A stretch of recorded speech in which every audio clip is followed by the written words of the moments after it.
Hello everybody and welcome back to AI Blades, bringing you cutting-edge AI security. Today we have a very exciting podcast to share with you.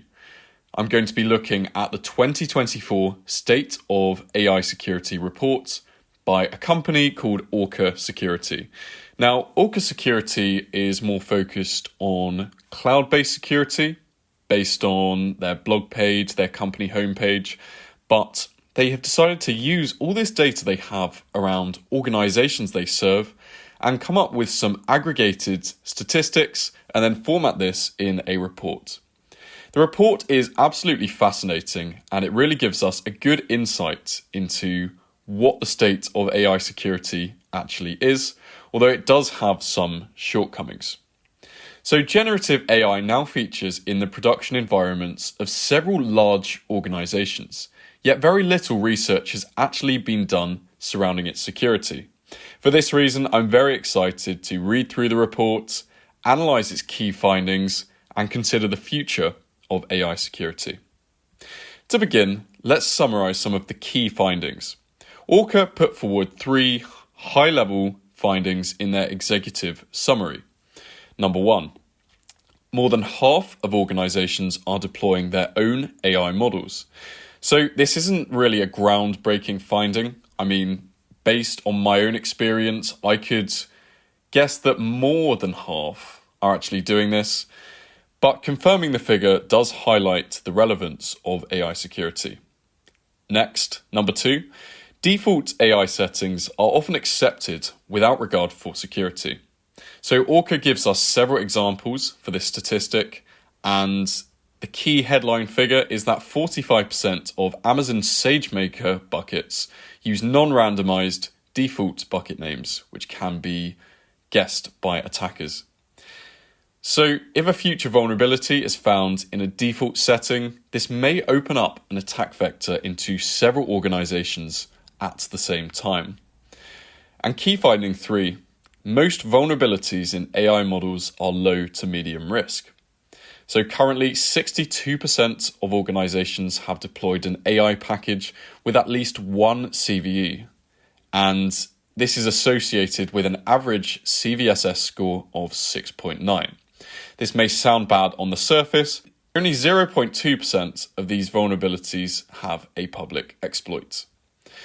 So, moving on to AI usage. Orca published some fascinating graphics in their report, giving us an insight into what organizations actually use. And on my blog post, I have a usage by AI model graph. We can see that GPT 3.5 has 79% usage, followed by Ada at 60%, GPT 4o at 56%, and then several other OpenAI models below that. It's not until we get to Llama at 5% where an organization outside of OpenAI is actually being used based on these statistics. So OpenAI's models clearly overwhelmingly dominate this market. While I expected OpenAI to lead, I did not expect them to lead by this much. This is slightly concerning because if OpenAI is compromised in the future, attackers will potentially be able to infiltrate several organizations by virtue of the ubiquity of their models. The next section looks at the usage by AI package. So organizations may use third-party packages to build custom AI models. Number 1 in terms of usage is scikit-learn, a very popular machine learning framework. Number 2 is NLTK at 38%, and number 3 is PyTorch at 31%. The distribution in this graph is far more even than the previous one we discussed. So PyTorch still has 31% usage.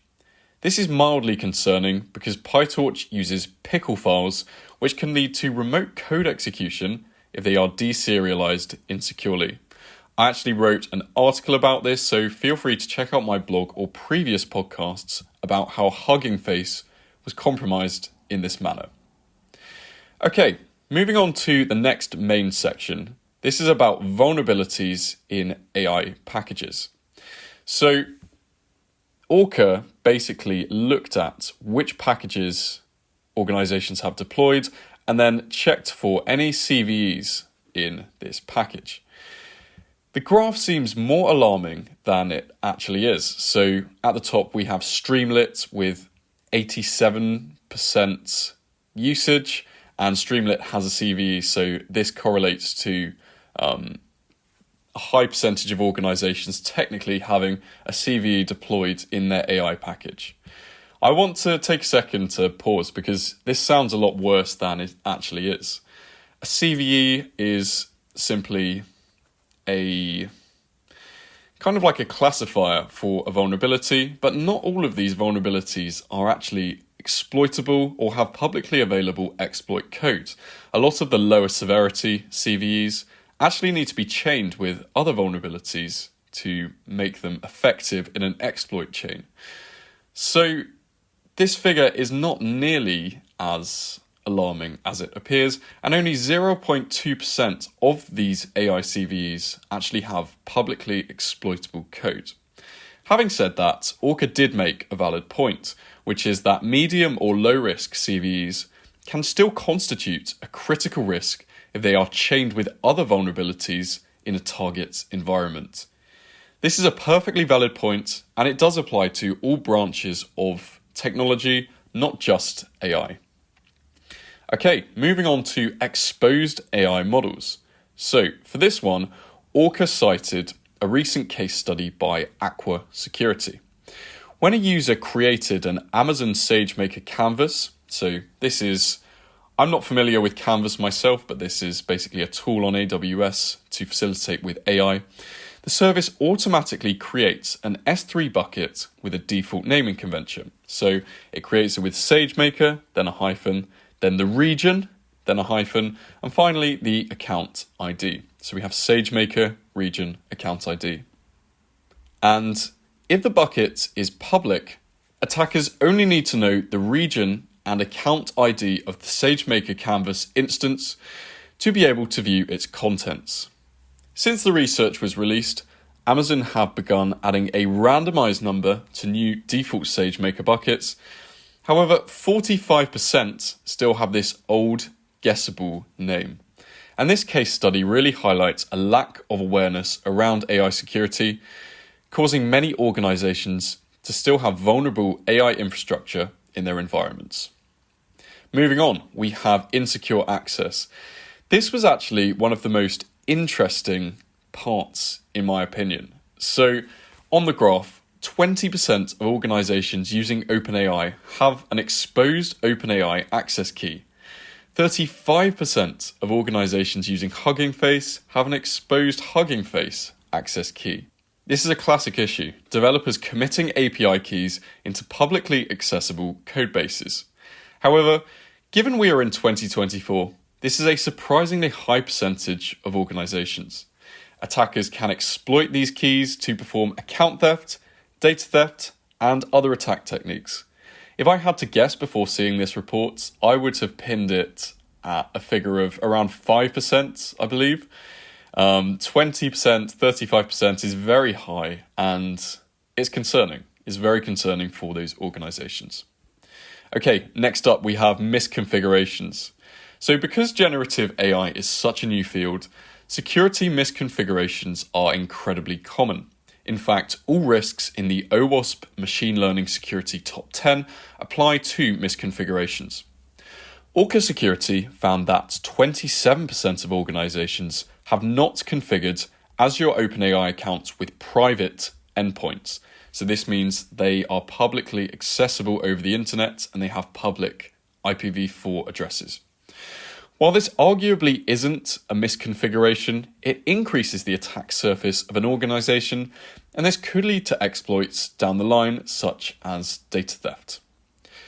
Okay, and the final section of Orca's security report is encryption, and this is probably my least favorite statistic of the whole ensemble. The last section of the report highlights how next to no organizations are encrypting AI data with self-managed keys.